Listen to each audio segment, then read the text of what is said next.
there is no justice in any of this. There is no fair outcome. There is no right outcome.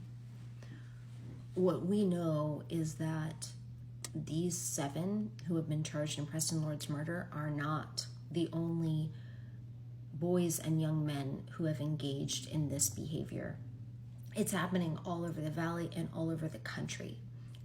And there are many who are engaged in these behaviors or have engaged in these behaviors who haven't gotten caught. So when you have this problem at the scale that we've got it at, where we're not talking about a few bad apples, like this is consistently happening by people, let's talk about accountability.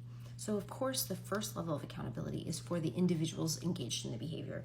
You make choices. We have agency. We have freedom to make choices, and we are accountable for the choices that we make, including crimes, including assaults. Certainly, they are accountable for their actions. Then we've got parents.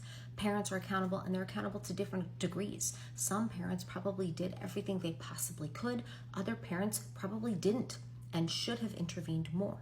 Then you've got schools. Schools set the standard for behavior, including what's acceptable behavior and what's not, what's tolerated in society and what isn't. And I have heard from so many teachers that behavior in schools is completely out of control and they don't know what to do. They don't have the administrators backing them up. We have to start listening to teachers. Then we have police. Police are accountable for keeping the community safe. And I want to tell you about an incident that happened in Mesa in June. In June, 4 high school teenagers between the ages of 16 to 17 attacked and beat up a 16-year-old at Mountain View Park. This video was posted to social media in June. Mesa police became aware. No victim reported it. They didn't know the victim, they didn't know the attackers, but they took the video and they found the victim and they found the attackers and they made the arrests in September. The police choose where to put their resources. They choose what to investigate. They choose which crimes are worthy of their follow-up.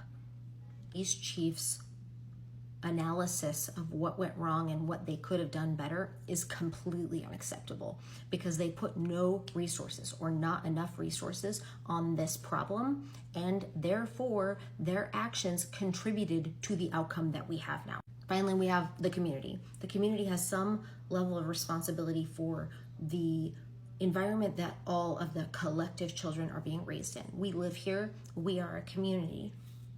If we truly believe that it takes a village, and we know it does, you can look at studies and where children are raised and who their neighbors are and who the other adults that they are, all have an impact on their outcome. So all 4 levels here are worthy of our analysis, not only these boys and what should happen to them. It would be much simpler if we lived in a world with good guys and bad guys. It would be much simpler if we had these 7 and only these 7 who had been going around and beating people, and they were all the same 7, and then they killed someone, and then it would be very easy to give them all of the justice they deserve and go back to the rest of our safe community. But that's not our reality. And let's not try to make things more simple than they are.